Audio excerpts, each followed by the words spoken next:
এক পাগল এক বাড়িতে যায় বসতো সবসময়। মহিলাটা বিধবা, দুইটা বাচ্চা আছে, 5 বছর 7 বছর, দুইটা বাচ্চা স্কুলে পড়ে।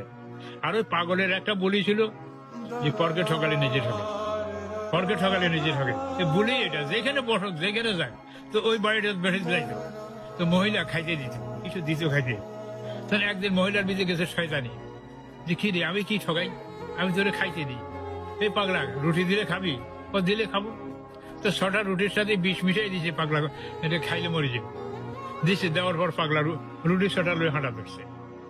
জায়দা যে একটা স্কুলের সামনে 2 বাচ্চা বসে বসে কান্দ, ও মহিলার বাচ্চা, পাগলা কিন্তু জানে না।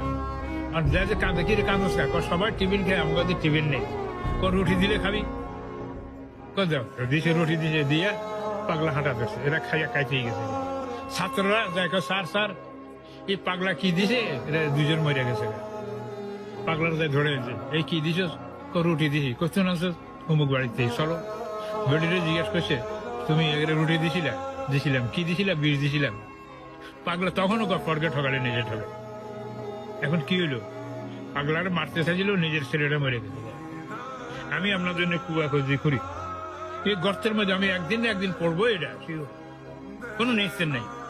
ভুলের মশদে যে বাবক আল্লাহ আমার এখান থেকে আনি ঠেকায় ফেলাবে, এটা বিশ্বাস করবেন।